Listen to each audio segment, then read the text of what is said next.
Welcome to prime time debate. ఈరోజు తెలంగాణ అసెంబ్లీలో గందరగోళం చోటు చేసుకుంది. అప్పుడెప్పుడో తెలంగాణ ఉద్యమ సమయంలో జరిగిన వాడి వేడి వాతావరణం మరొకసారి కనిపించింది.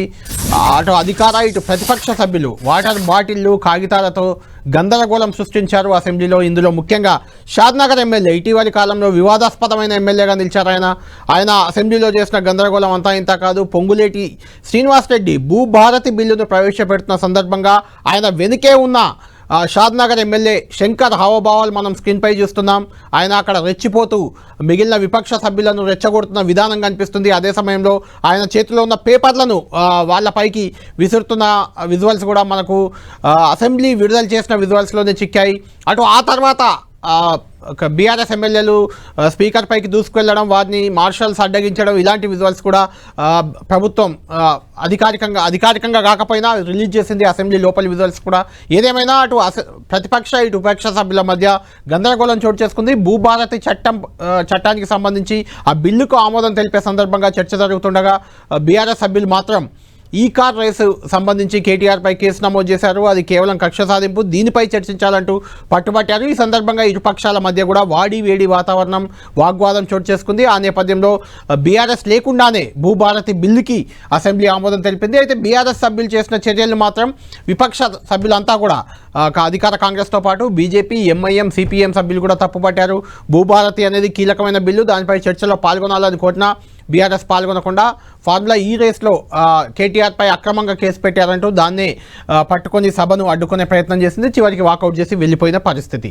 అయితే ముఖ్యంగా ఈ కార్ రేస్ కుంభకోణం అనేది చాలా పెద్ద ఇష్యూగా మారిన నేపథ్యంలో ఇందులో ఎంత నష్టం జరిగింది, 600 కోట్లు అగ్రిమెంట్ అయింది, 55 కోట్లతోనే తాను ఆపాను, పట్టుకున్నాను, మిగిలిన 600 కోట్లు నష్టపోకుండా చూసానని రేవంత్ రెడ్డి అంటే, అదే అంశాన్ని ఇటు హరీష్ రావు తీసుకున్నారు. 600 కోట్ల నష్టం చేశారు రేవంత్ రెడ్డి అంటూ.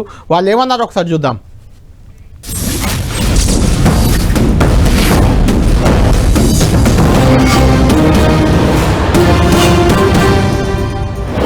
ఇతర దేశాలకు తరలించి మేము పట్టుకున్నాక ఇక్కడ నుంచి అక్కడికి పోయింది తెలిసిందే కదా అంటాడు అధ్యక్ష. మీ ఖాతాలో ఉన్న పైసలు సైబర్ క్రైమ్ వాడు వేరే ఖాతాలకు మార్చుకొని వాడు ఎన్నో కొండ మీద కూర్చొని ప్రసాద్ గారి ఖాతాలో ఉన్న సొమ్మంతా నా దగ్గరకు వచ్చింది, నన్నేంది పట్టుకునేది అంటే మన అర్థం ఉందా అధ్యక్ష? హెచ్ఎండిఏ ఖాతాలో ఉండాల్సిన కోట్ల రూపాయలు లండన్లో ఏదో కంపెనీకి మార్చి ఆ లండన్ కంపెనీ వెనకాల నీకేం లాలుచుందో చెప్పకుండా ముందు ట్రైపార్టీ అగ్రిమెంట్ ఉన్నదాన్ని బైపార్టీ అగ్రిమెంట్ చేసి బైపార్టీ అగ్రిమెంట్ల ఎన్నికల నిబంధనలు ఉల్లంఘించి రాష్ట్ర ప్రభుత్వ విధి విధానాలను ఉల్లంఘించి అన్ని రకాలుగా కోట్ల రూపాయలు అధ్యక్ష. 55 కోట్లు అంటుండు అధ్యక్ష. వీళ్ళు చేసుకున్నది 600 కోట్లు ఇవ్వనికే. 55 కోట్లు ఇవ్వగానే నేను పట్టుకున్నా అధ్యక్ష. 55 కోట్లు ఇవ్వగానే నేను పట్టుకున్నా కాబట్టి 500 కోట్లు మిగిలిపోయినాయి అధ్యక్ష. లేకపోతే నేను ఆయన వచ్చిండు కదా చెప్పిన కదా అధ్యక్ష, అని అయిపోతుందని. నేను అంటే 600 పోతుండే అధ్యక్ష. బట్ రేవంత్ రెడ్డి గారు ఏమంటున్నారు, 600 కోట్ల రూపాయల నష్టం జరిగేది అన్నాడు. పాపం రేవంత్ రెడ్డి 600 కోట్ల నష్టం కాదు, 600 కోట్ల లాభం జరిగేది రాష్ట్రానికి. గంతే, నష్టమని చెప్పిండు, లాభం జరిగేది. రేవంత్ రెడ్డి తుగ్లక్ నిర్ణయాల వల్ల, రేవంత్ రెడ్డి చేసిన పిచ్చి పనుల వల్ల ఈ రాష్ట్రానికి 600 కోట్ల రూపాయల నష్టం జరిగింది. ఇది నేను చెప్తున్న మాట కాదు. 2022లో రాష్ట్ర ప్రభుత్వం మొట్టమొదటిసారిగా ఫార్ములా ఈ కార్ రేసింగ్ను హైదరాబాద్లో జరిపితే ప్రపంచ ప్రఖ్యాతిగాంచిన నెల్సన్ అనే సంస్థ దాదాపు 600-700 కోట్ల రూపాయలు హైదరాబాద్కు మేలు జరిగింది. హైదరాబాద్కు ఈ కార్ రేసింగ్ జరపడం వల్ల 600-700 కోట్ల రూపాయలు మన ఎకానమీకి లాభం జరిగింది అని ఇది బీఆర్ఎస్ ప్రభుత్వమో మేం చెప్తున్నది కాదు. నెల్సన్ అనే ప్రపంచ ప్రఖ్యాతిగాంచినటువంటి సంస్థ తన రిపోర్ట్లో ఆ రోజే చెప్పింది.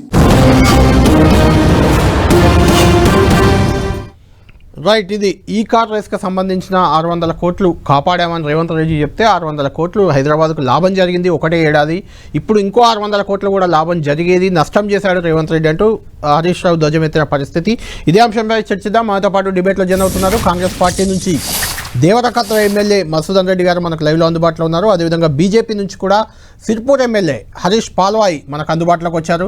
ఎందుకో బీఆర్ఎస్ ఎమ్మెల్యేలు మాత్రం పెద్దగా ఆసక్తి చూపట్లేదు అసెంబ్లీ వ్యవహారాన్ని మాట్లాడడానికి. ఎమ్మెల్యేలు ఎవరు ముందుకు రాని పరిస్థితి కనిపిస్తుంది. అందుకే ముందు మధుసూదన్ రెడ్డి గారితో మాట్లాడదాం. మధుసూదన్ రెడ్డి గారు, మీకు ఈరోజు అసెంబ్లీలో జరిగిన వ్యవహారం చూస్తే ఏమనిపించింది? ఎందుకంటే అక్కడ కొంచెం హల్చల్ చేసిన వ్యవహారంలో మీ ఎమ్మెల్యే, మీ జిల్లా ఎమ్మెల్యే షాద్నగర్ ఎమ్మెల్యే వీర్లపల్లి శంకర్ స్క్రీన్పై అందరికీ చాలా అద్భుతంగా కనిపించారు. ఆయన పేపర్లు విసురుతూ లేదంటే హావభావాలతో పక్క వాళ్ళని రెచ్చగొడుతూ కనిపించారు. మీరు బీఆర్ఎస్ను రెచ్చగొట్టారా? బీఆర్ఎస్ మిమ్మల్ని రెచ్చగొట్టారా? సభలో గందరగోళానికి అసలు కారణం ఏంటి? మీరు అక్కడే ఉన్నారు కదా, ఏమనిపిస్తుంది మీకు? అక్కడ జరిగింది వేరు, కనిపిస్తున్నది వేరు. వాస్తవం ఏంటంటే వీర్లపల్లి శంకర్ ఎందుకు రియాక్ట్ కావాల్సి వచ్చిందంటే వాళ్ళందరూ కూడా వస్తూనే టిఆర్ఎస్ పార్టీకి సంబంధించిన ఎలియాస్ బీఆర్ఎస్ పార్టీ ఎమ్మెల్యేలు ఒక గందరగోళం సృష్టించినాడు సభలో. ఫస్ట్ ఆఫ్ ఆల్ ముఖ్యంగా వాళ్ళు గందరగోళం సృష్టించడానికి ప్రధాన కారణం ఈరోజు ఒక అతి ముఖ్యమైన బిల్లు భూభారతి చట్టం RR Act 2024 ను ప్రభుత్వం ఈరోజు ప్రవేశపెట్టబోతా ఉంది. ఆ బిల్లు పాస్ అవుతుంది. ఆ బిల్లు పాసింగ్ గురించి చర్చ మొదలు పెట్టినప్పుడే వాళ్ళ బండారం బయటపడుతున్న ఆలోచనతో ముందుగా ప్లాన్ వేసుకున్న ప్రకారము అక్కడ చర్చ జరగకుండా దాన్ని ఆపాలనే ప్రయత్నం చేశారు. దాంట్లో భాగంగా స్పీకర్ మీదకి పేపర్ విసరడము, అదేవిధంగా పొంగులేటి శ్రీనివాసరెడ్డి మా రెవెన్యూ మినిస్టర్ గారు మాట్లాడుతుంటే శ్రీనివాసరెడ్డి గారి మీదకి వస్తుంటే వెనక ఉన్న ఎవరు మన వీర్లపల్లి శంకర్ రియాక్ట్ అయ్యండి. వాళ్ళు ఇట్లా పైకి వస్తుంటే అది ఏమైందంటే స్క్రీన్ లో ఏదో వీర్లపల్లి శంకరే ముందుగా కవ్వింపు చర్యలకు పాల్పడేట్టు మనకు కనిపిస్తా ఉంది తప్ప వాస్తవ పరిస్థితి అంటే టిఆర్ఎస్ పార్టీ నాయకులు మీరు చూసిండ్రు, విజువల్స్ వస్తా ఉన్నాయి కదా. హరీష్ రావు గారు ఒక గుంపు మేస్త్రి లాగా మొత్తాన్ని వేసుకొని ఒక రౌడీ లాగా పోయి జనాల మీద పడుతున్నాడు. అక్కడ ఏది స్పీకర్ మీద స్పీకర్ చైర్ మీదకి పోతా ఉన్నాడు.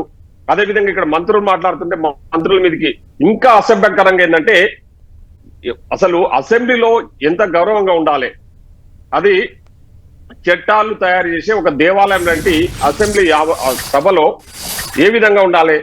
వాళ్ళు పేపర్లు తీసుకొని పేపర్లు చించి పైకి ఎక్కుతున్నారు అక్కడ లోపల.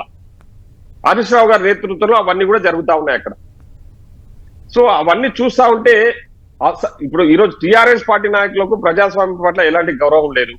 ముఖ్యంగా ఈరోజు ముఖ్యమంత్రి పట్ల గౌరవం ఉండదు, మంత్రులు అంటే గౌరవం ఉండదు వాళ్ళకు. ఎందుకంటే వాళ్ళే శాశ్వతంగా ఈ రాష్ట్రంలో ముఖ్యమంత్రులుగా మంత్రులుగా ఉండాలని ఆలోచన చేసిన వాళ్ళు.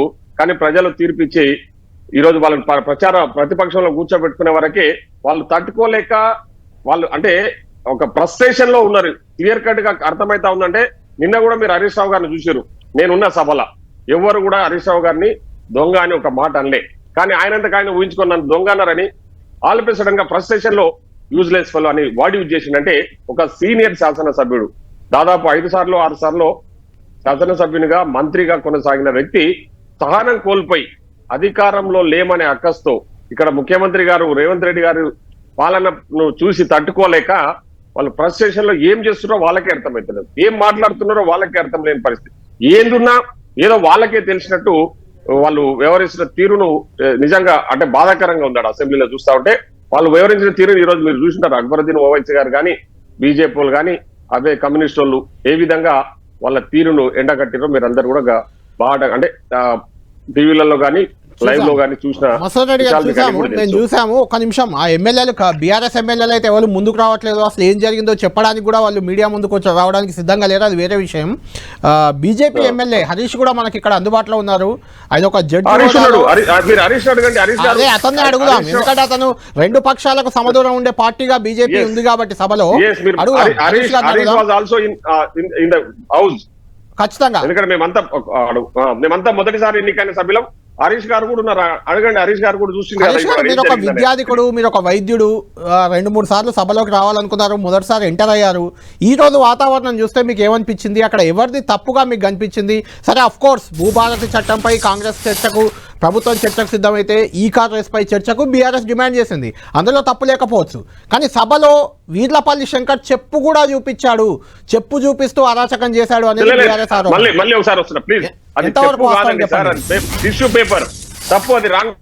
కాదు, బీఆర్ఎస్ చేస్తున్న ఆరోపణ, నేను అనట్లేదు. ఆరోపణ పూర్తిగా అవాస్తవం. ఎందుకంటే నేను అక్కడ ఉన్నా. ఇప్పుడు మీకు హరీష్ గారు కూడా చెప్తారు కదా. రైట్, హరీష్ గారు చెప్పండి. ముందుగా సభ స్టార్ట్ అయ్యే క్రమంలోనే ఫస్ట్ ఈ బీఆర్ఎస్ నాయకులందరూ లేచి పెద్ద ఎత్తున గొడవ చేయడం ప్రారంభించారు. ఈ ఫార్ములా రేస్ కు సంబంధించి చర్చ చేయాలని పట్టుబట్టారు స్పీకర్ గారు.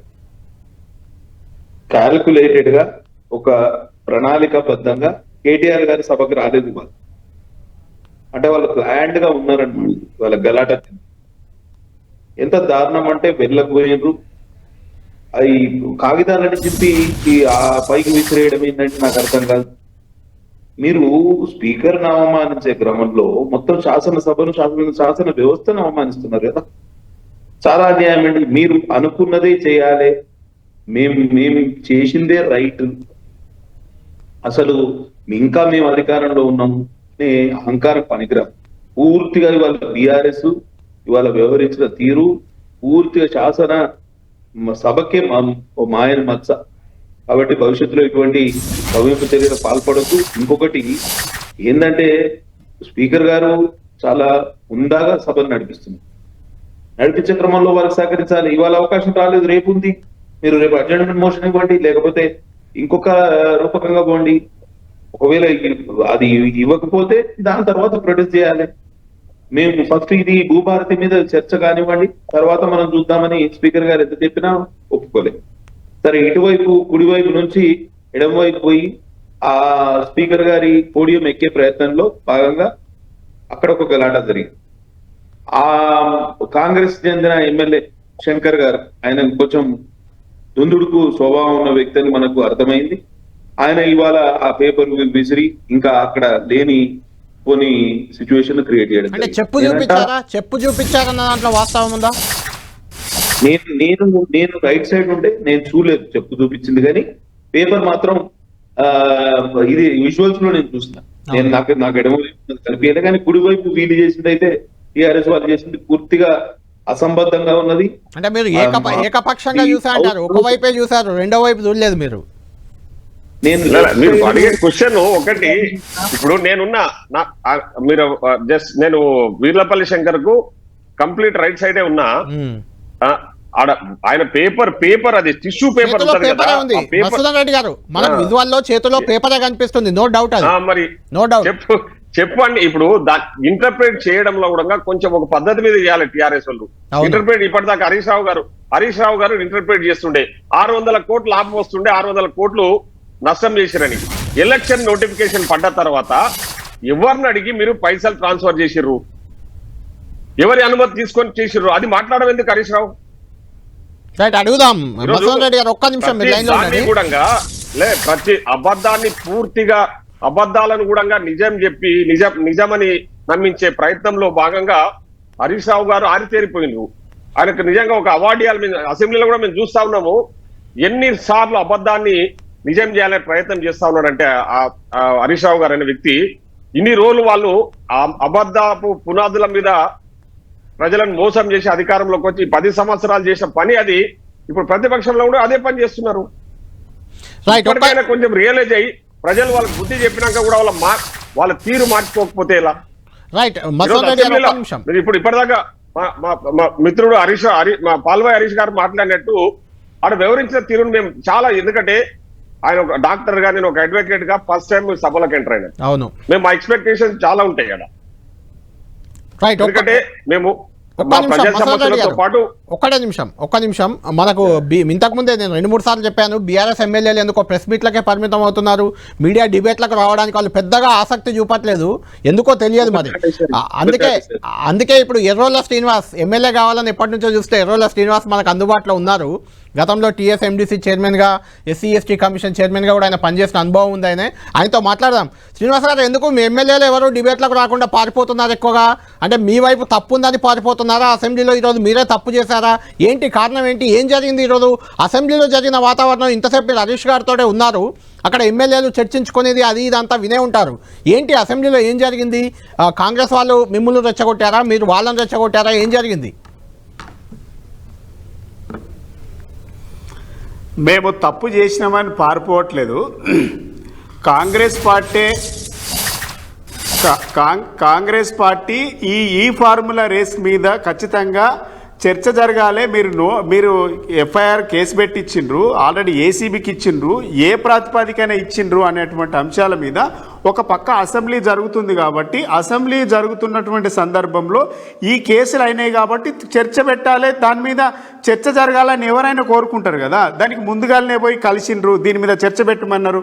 తర్వాత కేటీఆర్ గారు కూడా లేఖ రాసిండ్రు, దాని మీద చర్చ పెట్టిన తర్వాత మిగిలిన అంశాలు మాట్లాడదామని చెప్పిండు చాలా క్లారిటీగా. ఆ ఇష్యూను డైవర్ట్ చేయడానికి కోసము కాంగ్రెస్ పార్టీ ఎమ్మెల్యేలు ఏ విధమైనటువంటి దూకుడుగా వ్యవహరించిననేది చాలామంది లైవ్లో చూసిన వాళ్ళందరికీ చాలా క్లియర్గా అర్థమవుతుంది. ఇంకోటి, కాంగ్రెస్ బీజేపీ ఒక్కటే అయినటువంటి సందర్భం మనకు చాలా సందర్భాల్లో కనబడుతుంది. ఇవాళ వాళ్ళు కూడా ఒకరినొకరు వెనుకేసుకొచ్చుకునేటువంటి పరిస్థితి కనబడుతూ ఉన్నది. ఈ ఒకటి వెనుకేసుకునేటువంటి పరిస్థితి నిజంగా మాట్లాడుకోవాలి, వాస్తవాలను మాట్లాడాలి. వాళ్ళు ప్రతిపక్షంలో ఉన్నారు బీజేపీ, మేము ప్రతిపక్షంలో ఉన్నాం, వాస్తవాలను చెప్పడానికి ప్రయత్నం చేయాలి. కానీ ఆ సభ్యులు కొంతమంది అట్లా చేయకపోవడం చాలా బాధాకరం. ఇందాక హరీష్ గారు మాట్లాడుతూ ఒక మాట మాట్లాడాడు, పాల్వాయి హరీష్ గారు మాట్లాడుతూ ఎలక్షన్ నోటిఫికేషన్ ఇచ్చిన తర్వాత ట్రాన్స్ఫర్ చేసిన అమౌంట్, అది తప్పు. ఎలక్షన్ వచ్చినటువంటి నోటిఫికేషన్ డేటు చూసుకోండి. అదేవిధంగా ఎందుకంటే మీరు ఇద్దరు ఎమ్మెల్యేలు అయినారు కదా, కాంగ్రెస్ నుంచి అదేవిధంగా బీజేపీ నుంచి.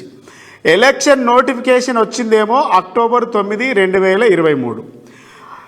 ఈ అమౌంట్ అనేది ఈ ఫార్ములా కంపెనీకి ట్రాన్స్ఫర్ జరిగింది ఎప్పుడంటే అక్టోబర్ 5, 2023.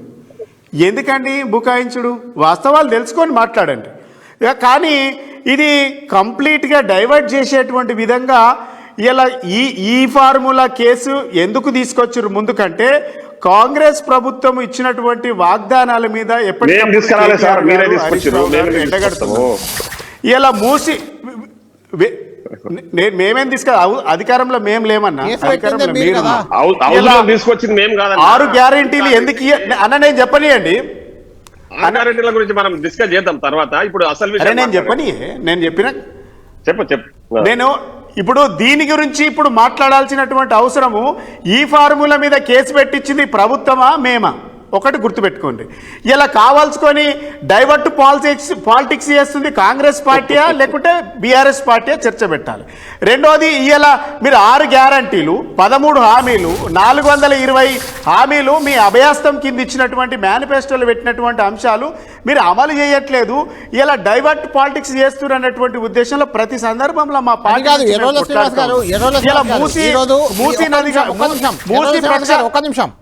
భూభారతి అనే ఒక కీలకమైన బిల్లు సందర్భంగా చర్చను డైవర్ట్ చేయడానికి మీరే ఫార్ములా ఈ రేసును అడ్డం చేస్తూ సభలో గందరగోళం చేశారనేది కాంగ్రెస్ బీజేపీ మిగిలిన పక్షాలన్నీ అంటున్నాయి అన్నమాట.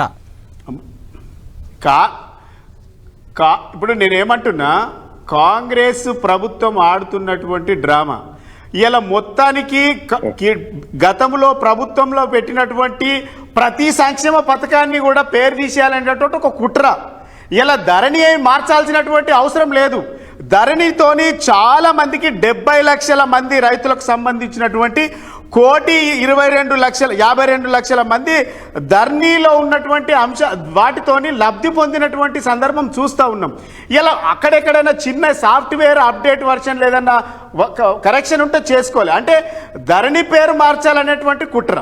ఇలా వాటికి ఏమైనా లోపాలు ఉంటే సెట్ చేయాలి, కానీ ధరణి పేరు మార్చిండ్రు. ఇలా రైతు భరోసా రైతు బంధు ఉంటే రైతు బంధు పేరు మార్చిండ్రు. ఇలా ప్రతి దాని మీద మీరు డైవర్ట్ పాలిటిక్స్ చేసి ప్రతిదాని పేరు మార్చడమే కాంగ్రెస్ యొక్క ఎజెండాగా పెట్టుకున్నారు. వేరే ఏం లేదు. రైతు బంధు ఉంటే రైతు బంధు మార్చాలి, ఆసరా పింఛన్ ఉంటే ఆసరా పింఛన్ పేరు మార్చాలి, ఇలా కేసీఆర్ కిట్ ఉంటే దాని పేరు మార్చాలి. తెలంగాణ తల్లి ఉంటే ఆ బొమ్మ మార్చాలి. అర్థమైంది. ఒక్క నిమిషం మీరు లైన్ లో ఉండండి. మసోన్ రెడ్డి గారి పేర్లు మార్చడం తప్ప. ఒక్క నిమిషం మీరు లైన్ లో ఉండాలి. శ్రీనివాస్ గారు ఒక్క నిమిషం. అసెంబ్లీ జరుగుతుంటే ఎందుకు మాట్లాడారు? ఒక్క నిమిషం. మసోన్ రెడ్డి గారు మీరు పేర్లు అసెంబ్లీలో మాట్లాడాల్సిన విషయాలు కొన్ని ఉంటాయి. అసెంబ్లీలో మాట్లాడాల్సిన విషయాలు కొన్ని ఉంటాయి. ఒకసారి క్రిమినల్ కేసు అయినాక, కేసు రిజిస్టర్ అయినాక, కేసు ఏసీబీ పరిధిలో ఉన్నప్పుడు ఏసీబీ వాళ్ళు ఇన్వెస్టిగేషన్ చేస్తారు. ఏసీబీ పరిధిలో ఉన్న విషయాన్ని తీసుకొచ్చి అసెంబ్లీలో ఎట్లా చర్చిస్తారన్న విషయాలు కూడా తెలియకుండా మాట్లాడితే ఎట్లా? అసెంబ్లీలో ఈరోజు ధరణి గురించి మా మిత్రుడు మాట్లాడుతూ ధరణి వల్ల చాలా లాభాలు, ధరణి వల్ల కొన్ని లక్షల మంది ఈరోజు రోడ్ల మీద పడ్డారు, లక్షల మంది ఆఫీసుల చుట్టూ తిరుగుతున్నారు. కొన్ని లక్షల ఎకరాల భూమి, దాదాపు 20 లక్షల ఎకరాల పట్టా భూములు ప్రొహిబిటెడ్ లిస్ట్ లో పడ్డాయి. మీరు ఎంఆర్ఓ ఆఫీస్ చుట్టూ, ఆర్డీఓ ఆఫీస్ చుట్టూ, కలెక్టరేట్ చుట్టూ తిరిగి జనాలు అలసిపోతా ఉన్నారు. ఎందుకంటే ఒకసారి ఆ సమస్య వస్తే ఆ సమస్యను ఎక్కడ పోయి పరిష్కరించుకోవాలో తెలియని పరిస్థితులలో ఈరోజు ధరణి పోర్టల్ తీసుకొచ్చారు మీరు. దానివల్ల ఈరోజు ప్రతి ఒక్కరు మాట్లాడుతూ ఉండే ధరణి వల్ల ఎన్ని ఇబ్బందులు ఉన్నాయి గత 3-4 సంవత్సరాలుగా. మీరు నిజంగానే మంచి చేసి ఉంటే మీకు అసలు ఓటమి ఎందుకు జరుగుతుంది? మీరు మాట్లాడుతూ ఉన్నారు కదా ధరణి వల్ల లక్షల మంది లాభపడ్డారని. ఎక్కడ లాభపడ్డారు?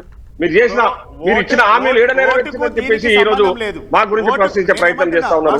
ఇచ్చిన గ్యారెంటీల గురించి మాట్లాడుతా ఉన్నారు. ఓటుకు ధరణికి సంబంధం లేదు. 1,52,00,000 మందికి ధరణి ద్వారా లబ్ధి పొందారు.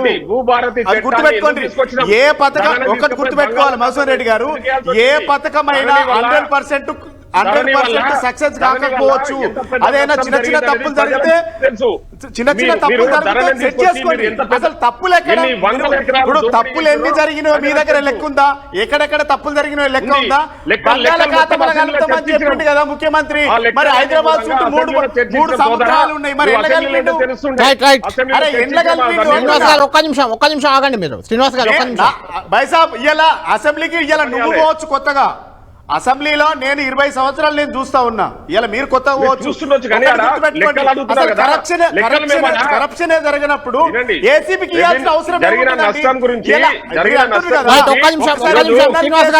ఇచ్చిన తర్వాత అవకాశం లేదని మీరు అంటున్నారు. నేనేమంటున్నా అసలు కరప్షన్ జరిగినప్పుడు ఏసీబీకి ఇవ్వాల్సినటువంటి అవసరం ఏందని నేను కరప్షనే జరగలేదు. ఇలా 55 కోట్లు ఈ ఫార్ములా రేస్ కంపెనీకి ఇచ్చినాం. అది క్లారిటీ. ఇలా కరప్షన్ లేదు. కరప్షన్ జరిగినప్పుడు ఏసీబీకి ఇవ్వాల్సినటువంటి అవసరం ఏంటి? ఇది డైవర్ట్ పాలిటిక్స్ కదా. ఎవరు డైవర్ట్ పాలిటిక్స్ చేస్తున్నది? ఎవరు ఈరోజు ఈ ఫార్ములా రేస్ గురించి చర్చ చేయమని పట్టుబట్టి రౌడీ లాగా అసెంబ్లీలో వినండి. ఎప్పుడైనా గుర్తుపెట్టుకోండి, హెచ్ఎండిఏ చైర్మన్ గా ముఖ్యమంత్రి ఉన్నాడు, వైస్ చైర్మన్ గా మంత్రి ఉన్నాడు. మంత్రికి అధికారం ఉంది, మంత్రికి అధికారం ఉంది, సైన్ పెట్టేటువంటి అధికారం ఉంది. 45-50 కోట్లు కంపెనీకి ఇచ్చినాం కదా. ఇలా దాని వల్ల దాదాపు 600-700 కోట్ల నష్టం చేసింది కాంగ్రెస్ పార్టీ. ఇలా కాంగ్రెస్ పార్టీ మీద, ముఖ్యమంత్రి మీద డెఫినెట్ గా ఇంటర్నేషనల్ కేసు అవుతుంది. అది గుర్తుపెట్టుకోండి. కేసు ఇలా లండన్ లో కేసు వేసిండు. డెఫినెట్ గా ముఖ్యమంత్రి మీద కేసు అవుతుంది రాబోయే కాలంలో. చూద్దాం శ్రీనివాస్ గారు. నేనేమంటున్నా బాయ్ సాబ్, సొంత పైసలు సొంతానికి వాడుకోలే. ఈ రాష్ట్ర ప్రతిష్ట పెంచడానికి, ఈ దేశ ప్రతిష్ట పెంచడానికి ఈ formula race car racing company Hyderabad దాన్ని అప్రిషియేట్ చేయాలి కదా. 5 కోట్ల రూపాయలు అది కూడా పౌండ్స్ కిందకి ట్రాన్స్ఫర్ చేసి బయటకు పంపాలంటే కంపల్సరీ ఆర్బీఐ అనుమతి ఉండాలి. తీసుకున్నారా? ఆర్బీఐ అనుమతి తీసుకున్నారా? రైట్ శ్రీనివాస్ గారు, దీనిపై ఈడీ కూడా రంగంలోకి దిగింది. శ్రీనివాస్ గారు, ఈడీ కూడా రంగంలోకి దిగింది. దీనిపై ఏమవుతుందో తర్వాత చర్చిద్దాం. ఇది కాదు ఇప్పుడు చర్చ. అసెంబ్లీలో గందరగోళం మీరు చేశారా, కాంగ్రెస్ వాళ్ళు రెచ్చగొట్టారా అనే చర్చ. మీరిద్దరు ఒక నిమిషం లైన్ లో ఉండండి. హరీష్ గారితో మాట్లాడి మళ్ళీ మీ దగ్గరకు వస్తాను. ఆగాలి శ్రీనివాస్ గారు, ఆగాలి. హరీష్ గారు మీరు చెప్పండి. ఇప్పుడు ఇద్దరు మాట్లాడింది విన్నారు, కాంగ్రెస్ బీఆర్ఎస్ నేతలు ఇద్దరు. బీజేపీ కాంగ్రెస్ రెండు ఒకటయ్యాయి, అసెంబ్లీలో చాలా సందర్భాల్లో ఒకటవుతున్నాయి, ఈ రోజు కూడా ఒకటయ్యాయి అని అంటున్నారు. అంటే మీరు కూడా బీజేపీ కూడా వన్ సైడ్ స్టాండ్ ఏమైనా విపక్షానికి వ్యతిరేకంగా అధికార పక్షానికి అనుకూలంగా తీసుకుందా? మీరెందుకు అంత కన్సర్న్ చూపించారు ఈ రోజు ముఖ్యంగా సభలో? అంటే భూభారత్ చట్టం కోసమా, ఇంకేదైనా కారణం ఉందా? సాహిత్యం ఎక్కడ ఉంటే మేము అక్కడ ఉంటాం. ఇవాళ ఏసీబీ అని యాంటీ కరప్షన్ బ్యూరో ఒక ఎఫ్ఐఆర్ బుక్ చేసి investigation is pending before ACB. FIR book చేయడానికి గవర్నర్ గారు అనుమతి కోరితే గవర్నర్ గారు లీగల్ ఒపీనియన్ తీసుకున్న తర్వాత పర్మిషన్ ఇస్తే ఇవాళ ఎఫ్ఐఆర్ బుక్ అయ్యి ఇన్వెస్టిగేషన్ ఇస్ పెండింగ్ అనే క్రమంలో మీరు అసెంబ్లీలో చర్చ చేసి ఏం సాధిస్తారు? అసెంబ్లీలో మనం మాట్లాడే విషయాలు కానీ, మనం యాక్షన్స్ కానీ, ఇవన్నీ కోర్స్ ఆఫ్ ఇన్వెస్టిగేషన్ ఇన్ఫ్లుయెన్స్ చేయవా, ప్రభావితం చేయ? తప్పు కదా. సరే ఇవాళ బీఆర్ఎస్ అంటున్న వాదనలో ఒక్క నిమిషం, బీఆర్ఎస్ అంటున్న వాదనలో ఒకటి వాస్తవం అయితే ఉంది. ఇలా హైకోర్టు కూడా కేటీఆర్కు రిలీఫ్ ఇచ్చింది. అసలు ఇందులో అవినీతే లేదు, ఏసీబీకి ఎందుకు ఇచ్చింది కక్ష సాధింపు అనేది బీఆర్ఎస్ వాదన ఒకటి.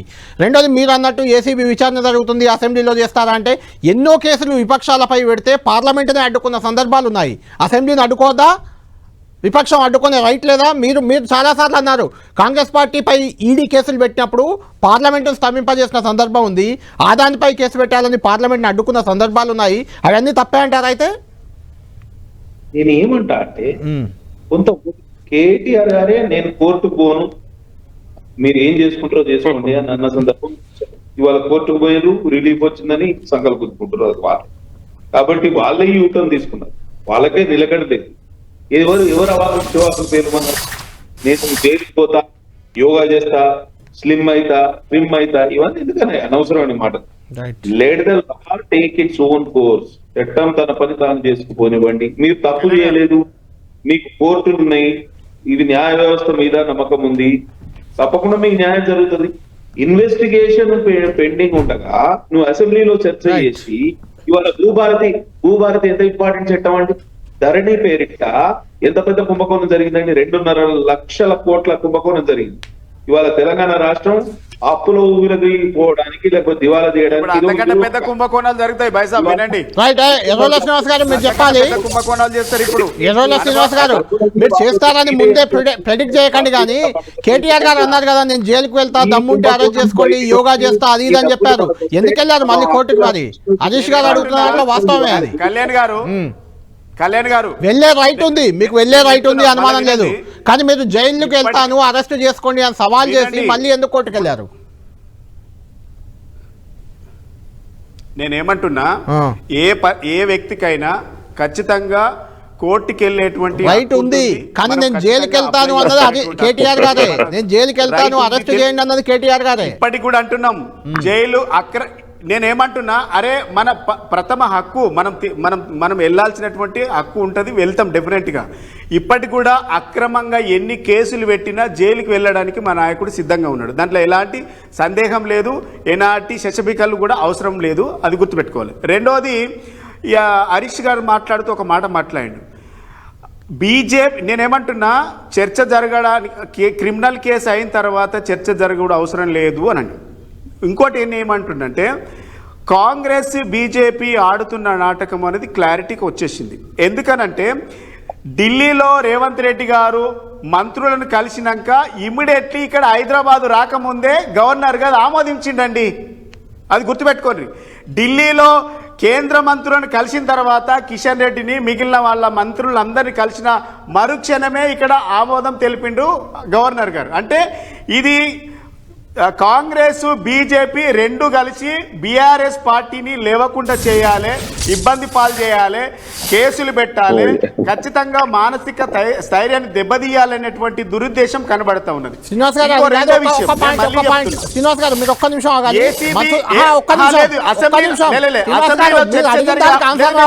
మీరు చెప్పుకుంటూనే వెళ్తారా? అవకాశమే లేదు. నేనేమంటున్నా, ఒక్క నిమిషం శ్రీనివాస్ గారు మీరు ఒక్క నిమిషం ఆగండి. మసూదన్ రెడ్డి గారు మీరు అడిగిన దానికి ఆన్సర్ ఇస్తారు, తర్వాత మీరు మళ్ళీ మాట్లాడండి.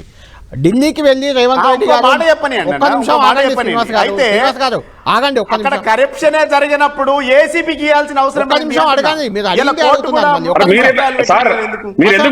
మసూదన్ రెడ్డి గారు ఇక్కడ నేను అడుగుతాను ఒక 2 పాయింట్లు. ఒక్క నిమిషం మసూదన్ రెడ్డి గారు. జరిగినప్పుడు ఏసీబీకి ఇస్తే ఏసీబీ ఎంక్వైరీ చేసి కరప్షన్ జరగలేదని చెప్పి క్లీన్ చిట్ ఇస్తుంది కదా. ఏసీబీ మీ కంట్రోల్లో ఉంటుంది, వాళ్ళ భయం అది. ఏసీబీ మీ కంట్రోల్లో ఉంటుంది కదా, అదే వాళ్ళ భయం. ఏసీబీ ఎవరి కంట్రోల్లో ఉన్నా చట్టం ఇప్పుడు కోర్టు ఉంది కదా. శ్రీనివాస్ గారు మసూదన్ రెడ్డి గారిని అడుగుతాను, మీరు ఆగండి. శ్రీనివాస్ గారు ఒక్క నిమిషం ఆగండి. మసోద్ రెడ్డి గారు చెప్పేది వినాలి కదా. కాదు మసోద్ రెడ్డి గారు మిమ్మల్ని అడుగుతున్నాను. ఏసీబీ ఎవరి కంట్రోల్ ఉన్న చట్టం తన పని అనుకున్నప్పుడు సోనియా గాంధీ రాహుల్ గాంధీ మీద ఈడీ కేసు పెట్టినప్పుడు మీరేమన్నారు? కేంద్ర ప్రభుత్వం బనాయించింది అన్నారు. అది కామన్ రాజకీయాల్లో. అది ఆ పాయింట్ వదిలేస్తున్నా. మిమ్మల్ని అడుగుతున్నా. ఢిల్లీకి వెళ్ళి రేవంత్ రెడ్డి గారు కేంద్ర మంత్రులను కలవగానే గవర్నర్ అనుమతించారు. అంటే ఢిల్లీకి వెళ్ళి కేంద్ర మంత్రులను వినండి. ఇది ఇప్పుడు కాదు, 6 నెలల నుంచి ఈ ఫార్ములాకి సంబంధించిన ఇష్యూ మీద నడుస్తా ఉంది. ఇన్వెస్టిగేషన్ సంబంధించి కంప్లైంట్స్ కి సంబంధించిన ఇష్యూ నడుస్తా ఉంది. మేము ఇప్పుడు ఒక ఫస్ట్ టైం కాదు కదా ఢిల్లీ పోయి మంత్రులను కలుస్తున్నది. మేము ప్రతిసారి ముఖ్యమంత్రిగా ఖచ్చితంగా కేంద్ర మంత్రులను కలవడం అనేది ఆనవాయితీ. ఇప్పుడు కేంద్రం నుంచి మనకు రావాల్సిన నిధుల గురించి, మనకు కావాల్సిన పనుల గురించి తప్పకుండా కేంద్ర మనుషులను రాష్ట్ర ముఖ్యమంత్రులు కలవడం అనేది మసోద్ రెడ్డి గారు అయితే అలాంటప్పుడు ఒక్క నిమిషం మసోద్ రెడ్డి గారు ఒక్క నిమిషం అలాంటప్పుడు మా కేసులు మమ్మల్ని కేసుల నుంచి బయట చెప్తలేం కదా. కాదు అలాంటప్పుడు కేటీఆర్ ఢిల్లీ వెళ్ళి కేంద్ర మంత్రులను కలిస్తే కేసు నుంచి బయట పడేయడానికి లాబింగ్ చేస్తున్నాడని మీరు ఎలా అన్నారు? మంత్రి ఆయన మన మంత్రి. వాళ్ళు మీపై ఫిర్యాదు చేయడానికి వెళ్ళాడు. ఆదాని వ్యవహారంపై ఫిర్యాదు చేయడానికి వెళ్ళాడు. సార్ ఆ ఫిర్యాదు కాపీ చూపెట్టమనండి. మరి ఆ ఫిర్యాదు కాపీ ఉంటే చూపెట్టమనండి. మా మీద ఏమని ఫిర్యాదు చేసినా కాపీలు చూపెట్టమనండి. రిలీజ్ చేశారు కదా, అప్పుడు రిలీజ్ చేశారు. అదే ఎక్కడ ఏం రిలీజ్ చేయలేదు మీకు తెలుసు కదా. ఒకటి ఇది వాస్తవం. తెలంగాణ ప్రజలకు ఇప్పుడు ఈ ఫార్ములాకు సంబంధించి నేను ఒకటి చెప్తా ఉన్నా. ఈ ఫార్ములాలో ఖచ్చితంగా కేసీఆర్ గారు తప్పు చేసిర్రు.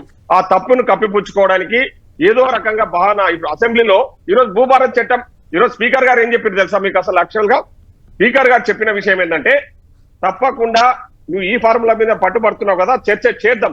ఫస్ట్ ఈ భూభారత్ చట్టం సంబంధించి చర్చ కంప్లీట్ అయిన తర్వాత దాని మీద చర్చ చేద్దామంటే పట్టుబట్టి అక్కడ రౌడీలాగా వ్యవహరించి కాగితాలు దింపేసి స్పీకర్ మీదకి, సార్ ఒక గౌరవమైన పదవిలో ఉన్న స్పీకర్ మీదకి హరీష్ రావు లాంటి సీనియర్ లీడరు ఎట్లా ఉరుకుతున్నాడు చూసారు కదా మీరు విజువల్స్.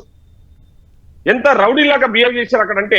ఈరోజు ఇప్పుడు భూభారతి చట్టం గురించి చర్చ జరుగుతున్నప్పుడు మీరు పాల్గొని మీ సలహాలు సూచనలు, భూభారతి చట్టం ఎందుకు, ధరణి చట్టం ఉంది కదా, ఆ చట్టం వల్ల ఎన్ని లాభాలు జరిగాయి ఇక్కడ మాట్లాడు, అక్కడ ఎందుకు పోతున్నావు? ఇక్కడ మాట్లాడమంటే పార్లమెంట్ లో మీరు సమర్థిస్తున్నారా? అమిత్ షా గారిని సమర్థిస్తున్నారా? ఈరోజు శ్రీనివాస్ గారు మీరు కూడా తెలుసు కదా. మరి ఇక్కడ ఎందుకు మాట్లాడతలేరు? మరి దాన్ని సమర్థిస్తున్నా కానీ సమర్థిస్తున్నారా చెప్పండి. అమిత్ షా గారు మాట్లాడతలేదు. మేము అక్కడ ధారణ చేసాము. నిన్న కూడా అసెంబ్లీలో అంబేద్కర్ విగ్రహం దగ్గర ధర్నా చేసి అమిత్ షాను ఎంబడే బర్తరఫ్ చేయాలని నిన్న మేము అసెంబ్లీలో ధర్నా చేసాము. అరే పార్లమెంట్ లో మేము దేనికోసం ఫైట్ చేస్తున్నాము? అసెంబ్లీలో గానీ ప్రతిపక్షాలకు సమయం ఇవ్వకపోతే పట్టుబట్టేటువంటి స్వేచ్ఛ ఉంది, హక్కు ఉంది, వాళ్ళ ప్రివిలేజెస్ వాళ్ళు అడిగేటువంటి పౌరులకు మెంబర్స్ కి అదే అడిగింది కదా. ఎంతసేపు నాకెందుకు అవసరం లేదని నెగ్లెక్ట్ చేసింది కదా. కాదు మీరు ఒకటి వినండి. అసెంబ్లీలో మీరు చూడండి, అసెంబ్లీ సమావేశాలలో మీరు రికార్డ్స్ తీసుకోండి. అసెంబ్లీ సమావేశాలు ఎంత సమయము ప్రతిపక్షాలకు ఈరోజు స్వేచ్ఛగా మాట్లాడుకునే అవకాశం ఇస్తున్నారు. మీకు చెప్తే ఆశ్చర్యపోతారు. కొందరు టీఆర్ఎస్ శాసనసభ్యులు అసెంబ్లీ ఆవరణలో మాతో మాట్లాడే విషయాలు మీతో షేర్ చేస్తా ఉన్నారు. ఇప్పుడు వాళ్ళు ఏం చెప్పినట్టే, ఈ రోజు మేము స్వేచ్ఛగా మాట్లాడుకునే హక్కు దొరికింది, గతంలో టీఆర్ఎస్ లో ఉండి కూడా మాకు మాట్లాడుకునే అవకాశం లేకపోతుంది అని చెప్పేసి ఈరోజు స్పీకర్ గారు మాకు అనుమతి ఇస్తున్నారు. గవర్నమెంట్ కూడా మాకు అవకాశం ఇస్తుంది, మాట్లాడే అవకాశం ఇస్తుంది, మేము మాట్లాడుతున్నాము స్వేచ్ఛగా అని చెప్పేసి చెప్తా ఉన్నారు. ఈరోజు స్పీకర్ గారు ప్రతిపక్షాలకు ప్రతిపక్ష నాయకుడి హోదా లేకపోయినా, ప్రతిపక్ష నాయకుడు సభలో లేకపోయినా, ఈరోజు హరీష్ రావు గారు ప్రతిపక్ష నాయకుడు కాదు కదా, ఆయన ఫ్లోర్ లీడర్ కాదు కదా, is only MLA at present. అయినా కూడా ఈరోజు స్పీకర్ గారు ఒక ప్రతిపక్ష హోదానికి ఇచ్చే గౌరవం ఇచ్చి, ఆ టైం ఇచ్చి మాట్లాడే అవకాశాన్ని కల్పిస్తా ఉన్నారు ఈరోజు స్పీకర్ గారు. కానీ ఈరోజు స్పీకర్ గారిని అవమానించే విధంగా ఈరోజు వాళ్ళు వివరించిన తీరును ప్రతి ఒక్కరు ఎండగడతా ఉన్నారు. ఒకసారి ఆలోచన చేయాలి. ఏదైనా బిల్లు ముందే, ఇది భూభారత్ చట్టం ఈ రోజు ప్రవేశపెడుతున్నామని నిన్ననే వాళ్ళకి ఇంటిమేషన్ ఉంది. ఆ చట్టం, అది భూభారత్ చట్టం డిస్కషన్ అయిపోయినాక పాస్ అయినాక నెక్స్ట్ డిస్కషన్ మిమ్మల్ని అడుగుతున్నాను. మసన్ రెడ్డి గారు మిమ్మల్ని అడుగుతున్నాను. కళ్యాణ్ గారు. భూభారతి చట్టం చాలా కీలకమైన బిల్ అది, దాన్ని ఇలా చర్చ ఉంది మీకు ఖచ్చితంగా తెలుసు. ఈ నేపథ్యంలో నిన్ననే ఎందుకు అసెంబ్లీలో అంటే బయట ఫార్ములా ఈ రేస్ పై ఏసీబీ కేసు పెట్టడం, A1గా కేటీఆర్ను ప్రకటించడం, మీద చేయక అసెంబ్లీ సెషన్ అయినాకైనా ప్రొసీడ్ అయితే ఇంకా బాగుండేదేమో కదా సార్? ఒక్కటి ఇప్పుడు నేను అదే చెప్తే కదా, చట్టం తన పని తనకు చేసుకుంటూ పోతుంటది. అది ఏసీబీ కేసు నిన్న పెట్టాలన్నా, మొన్న పెట్టాలన్నా, రేపు పెట్టాలనేది అది ఏసీ వాళ్ళు చూసుకుంటున్న వ్యవహారం. అది ఒకటి గుర్తుపెట్టుకోండి. దానికి సంబంధించిన చర్చ నడుస్తూనే ఉంది, మీరు చూస్తూనే ఉన్నారు టీవీలల్లో. అంటే అది నిన్న జరిగింది కాబట్టి ఈ రోజు అసెంబ్లీలో రగడైంది, ఇష్యూ అయింది. అది అదే చట్టం పరిధి. ఇప్పుడు ఏసీబీ వాళ్ళు కేసు ఈ రోజు చేయాలన్నా, రేపు చేయాలనేది వాళ్ళ డిస్క్రియేషన్. అది మా డిస్క్రియేషన్ ఉండదు. అలా అసెంబ్లీ నడుస్తున్నప్పుడు కేసు పెట్టాలన్నా లేదనేది ఇప్పుడు దానికి అసెంబ్లీ సమావేశాలకు ఏసీబీ కేసు రిజిస్టర్ చేసిన కేసుకు ఎలాంటి సంబంధం ఉండదు. ఏసీబీ వాళ్ళ పని వాళ్ళు చేసుకుంటూ పోతా ఉన్నారు. మీరు ఒకటి నేను ఏమంటా ఉన్నా, ఇప్పటిదాకా పాల్వాయి హరీష్ గారు మాట్లాడినట్టు కేటీఆర్ గారు నేను తప్పు చేయలేదు, నేను జైలుకైనా పోతా అని భయపడ, నేను కోర్టుకు పోను, నన్ను అరెస్ట్ చేసుకోండి అని చెప్పిన వ్యక్తి ఈరోజు కోర్టుకు పోవాల్సిన అవసరం ఏముంది? మీరు ఎందుకు భయపడ్డారు? మేము అరెస్ట్ చేయలేదు కదా. ఏసీ వాళ్ళు కేసు రిజిస్టర్ చేసి ఇన్వెస్టిగేషన్ చేస్తామని చెప్పారు. వాళ్ళేం అరెస్ట్ చేయడానికి ఇంటికి పోలేదే. మీరు భయపడి మీరంతకు మీరే, ఎందుకంటే తప్పు చేసేది కాబట్టి మళ్ళీ లోపలికి పోవాల్సి వస్తుందని ఆలోచనతో కోర్టుకు పోయి, కోర్టు ఏమన్నది ఈరోజు? కోర్టు ఇన్వెస్టిగేషన్ చేయొద్దు అన్నదా? కోర్టు ఏం చెప్పింది? వారం రోజుల వరకు అరెస్ట్ చేయొద్దు. Mean while is having power to investigate the case అని చెప్పింది. ఇన్వెస్టిగేషన్ చేసుకోండి, మీరు మిమ్మల్ని ఎవరు ఆపరు అని చెప్పారు. దాంట్లో ఏం తప్పు ఉంది? కోర్టు ఇచ్చిన తీర్పును మేము స్వాగతిస్తున్నాం. కోర్టు తీర్పుని మేము హరీష్ గారితో మాట్లాడి మీ దగ్గరికి వస్తా. శ్రీనివాస్ గారు ఒక్క నిమిషం ఆగండి. ఒక్క నిమిషం శ్రీనివాస్ గారు, ఒక్కటే నిమిషం. హరీష్ గారు మాట్లాడాక వస్తా మీ దగ్గరికి. నేను వేరే వాళ్ళకి అపాయింట్మెంట్ ఇచ్చి ఓకే, మీ ఇద్దరు అయినాక తీసుకుంటాను మిమ్మల్ని. ఒక 5 నిమిషాలు ఆగండి మీరు. హరీష్ గారు మీరు చెప్పండి. ఇప్పుడు ఎర్రోళ్ళ శ్రీనివాస్ గారు చెప్పింది, మసన్ రెడ్డి గారు చెప్పింది విన్నారు. అసెంబ్లీలో సరే నిన్ననే అది కేసు అయింది, నిన్ననే ఇష్యూ అయింది కాబట్టి ఈరోజు బీఆర్ఎస్ డిమాండ్ చేసింది. దాన్ని అంత గందరగోళం చేయాల్సిన అవసరం ఉందా? ప్రభుత్వం కానీ, స్పీకర్ కానీ, ఎమ్మెల్యేలతో కూడా చర్చించారు. రేపు టైం తీసుకుందాం, రేపు చర్చిద్దాం, లేకుంటే టీఆర్ఎస్ తెలంగాణ భవన్కి వచ్చి మరి చర్చిస్తా అంటున్నారు ముఖ్యమంత్రి రేవంత్ రెడ్డి గారు చాలా విశాల హృదయంతో. అదేదో అక్కడే చర్చకు అవకాశం. నేనేమంటా అంటే ఎంత ఆర్టిస్ట్గా మాట్లాడుతున్నారు టిఆర్ఎస్ నాయకులు అంటే, శ్రీనివాస్ గారు హరీష్ రావు గారి అనుచరులు అంటే ఆయనకు వాళ్ళిద్దరికి బాగా అవినాభావ సంబంధం అని మనందరికీ తెలిసింది.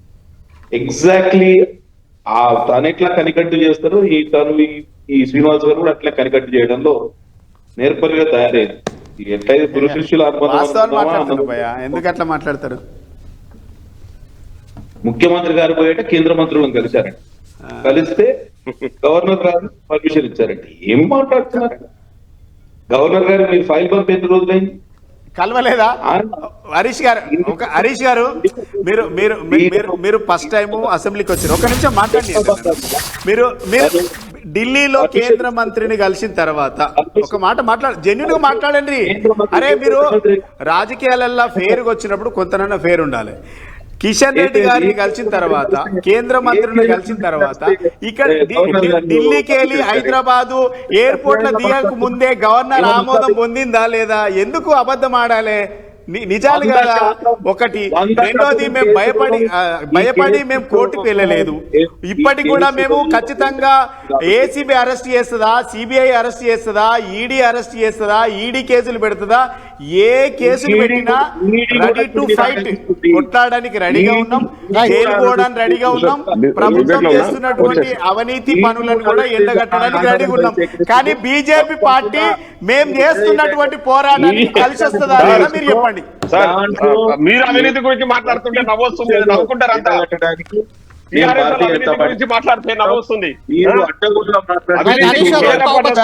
ఈరోజు అసెంబ్లీలో జరిగిన అధికార విపక్షాల మధ్య జరిగిన వాడి వాగ్వాదం, దాంతోపాటు కాగితాలు, వాటర్ బాటిల్స్ విసురుకునే సంగ్రామం, ఈ అంశాలపై మాట్లాడుతాం. మనతో BJP MLA Harish Palvai, Congress MLA Masan Reddy కూడా ఉన్నారు. హరీష్ పాల్వాయి గారు, మీరు ఫైనల్గా కంక్లూడ్ చేయండి.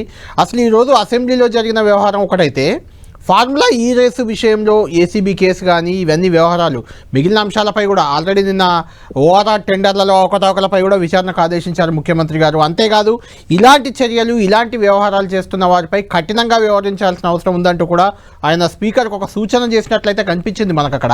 అంటే ఏం జరగబోతుంది? ఇలానే వ్యవహరిస్తే ముందు బీఆర్ఎస్ పార్టీని మొత్తం అసెంబ్లీ నుంచే బయటకు గెంటేయాలి, దానికి బీజేపీ కూడా మద్దతు ఇస్తుందా? ఏం జరిగే అవకాశం మీకు కనిపిస్తుంది?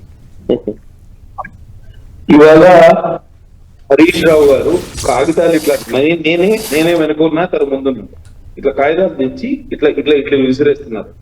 ఆయనే స్వయంగా ముందున్న ఎమ్మెల్యేలకు సంచిలో ఈ కాగితం ముక్కలన్నీ సప్లై చేస్తూ అంటే కాగితాల బిల్లులు విసిరేయడం, కాగితాలు దించడం ఇవన్నీ పార్లమెంట్ లో కూడా జరుగుతున్నాయి కదా హరీష్ గారు. దానికి మీకు ఎలా తప్పు అనిపిస్తుంది? ఒకటి. రెండవది, మొన్న టీ షర్ట్లు వేసుకొస్తే కూడా అసెంబ్లీలో ఎమ్మెల్యేలపై యాక్షన్ తీసుకోవాలని ఒక డిమాండ్ వచ్చింది. అక్కడనేమో రాహుల్ గాంధీ టీ షర్ట్లు వేసుకొని వస్తారు అసెంబ్లీకి, నల్ల టీ షర్ట్లు పార్లమెంట్కి. అది తప్పు కాదు, మీకు కనిపించట్లేదు అది? నేనేమంటా, ఎవరు తప్పు చేసినా తప్పే. నిన్న రాహుల్ గాంధీ ఇద్దరు ఎంపీలను కొట్టారని పార్లమెంట్లో గోల చేశారు. రాహుల్ గాంధీని అడ్డుకోవడానికి మీ బీజేపీ ఎంపీలు అడ్డుకున్నారని చర్చ. అంటే అక్కడ జరుగుతుంది కరెక్ట్గా అనిపిస్తుంది, ఇక్కడ తప్పు అనిపిస్తుందా బీజేపీకి? ఎక్కడైనా వెల్లోకి రావడం, గొడవ చేయడం, పేపర్లు దించడం, స్పీకర్ గారిని అవమానపరచడం, శాసనసభను తప్పుదో పట్టించడం, మన అవసరాల కోసం శాసనసభను వాడుకోవడం, ఇదంతా కరెక్ట్ కాదండి. మేము కొత్తగా శాసనసభ్యులకు వచ్చినాం, 57 మంది కొత్త శాసనసభ్యులం. మాకు ఈ సీనియర్ శాసనసభ్యులు చెప్పేది ఇదేనా? మీకు శాసనసభ నచ్చకపోతే, లేకపోతే మీ ప్రొసీడింగ్ మీకు అనుకున్నట్టు కాకపోతే కాగితాలు చెప్పి స్పీకర్ గారి మీద వేయమని. ముమ్మాటికి వాళ్ళ బీఆర్ఎస్ నాయకులు చేసింది ముమ్మాటికి వాళ్ళ అసహనాన్ని ప్రదర్శిస్తున్నారు. వారికి చట్టబద్ధంగా వారికి న్యాయ వ్యవస్థ మీద నమ్మకం ఉంటే న్యాయస్థానానికి పోయారు. ఇప్పుడు మ్యాటర్ ఇస్ సబ్ జ్యుడిస్. ఎందుకు గొడవ చేయాలండి? ఇవాళ భూభారతి అనేది ఎంత ఇంపార్టెంట్ యాక్ట్ అండి. దాని మీద చర్చ చేయాలి కదా. ఈ చర్చను దారి మళ్లించాలి. ధరణి పేరిట వాళ్ళు చేసిన దోపిడీకి ఇవాళ సమాధానం చెప్పుకోలేక వాళ్ళు అటెన్షన్ డైవర్ట్ చేయడానికి ఈ ఫార్ములా ఈ రేస్ అని ఎంచుకున్నారండి. లేకపోతే వాళ్ళు ఒక 4-5 గంటల సభ నడవనియకపోయినా కూడా అందరూ శాసనసభ పక్ష నేతలు మాట్లాడుతూ ఆ మైక్రోఫోన్లు పెట్టుకొని మేము నడిపించాం. దాంతో ఏమైంది, వాళ్ళ అసహనానికి గురై వెళ్ళిపోయిన తర్వాత కొంతనైనా కొత్త చర్చ జరిగింది. రైట్. ఇప్పుడు హరీష్ గారు ఫైనల్ గా చెప్పండి, ఇలా చేసేవారిని, సభను అడ్డుకునే వాళ్ళని ఒక కొత్త శాసనసభలో కొత్తగా అడుగుపెట్టిన వ్యక్తిగా ఎలాంటి చర్యలు తీసుకోవాలంటారు ఇలాంటి వాళ్ళపై? స్పీకర్ గారు చాలా ముందాగా వ్యవహరిస్తున్నారు.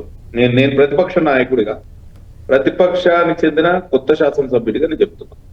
కాబట్టి స్పీకర్ గారిని గౌరవించడం, సభను గౌరవించుకోవడం మన విధి. శాసనసభ ఒక దేవాలయమే.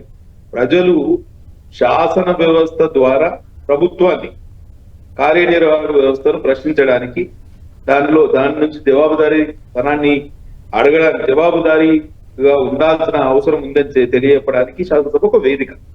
అటువంటి వేదికను సరైన మార్గంలో ఉపయోగించుకోవాల్సిన బాధ్యత అందరి సభ్యుల మీద ఉంది. సీనియర్ సభ్యులు తెలియక కాదు, తెలిసి చేస్తున్నారు ఈ తప్పులు. కాబట్టి ఇకనైనా మీకు కర్రు కాల్చి ప్రజలు అధికార పక్షం నుంచి మీ పక్షాన్ని పంపించారు. ఇకనైనా మీరు మీ తరీకాను మార్చుకోండి, మీ వ్యవహార శైలిని మార్చుకోండి, ప్రజలకు అక్కడికి వచ్చే పనులు చేయండి. నిజంగా మీకు ఫార్ములా ఈ రేసులో అన్యాయం జరిగింది అని అంటే రేపు పెండింగ్ ఇన్వెస్టిగేషన్ ఉంది, ఇన్వెస్టిగేషన్ లో సహకరించండి. ఏదైతే న్యాయస్థానంలో మీరు కోర్టులో కేసు వేశారు, హైకోర్టులో కేసు వేశారు, న్యాయస్థానం యొక్క తీర్పు కట్టుబడి ఉండండి. దానికి శాసనసభ ఎందుకండి? when the matter is sub judice, when the investigation is pending, when the government has been concerned after getting due legal opinion, ఇవన్నీ జరిగిన తర్వాత మీరు శాసనసభను అడ్డుకోవడం అర్థం ఏముందంటే అది ఇంపార్టెంట్. రేపు శాసనసభ లాస్ట్ డే అని చెప్తున్నారు.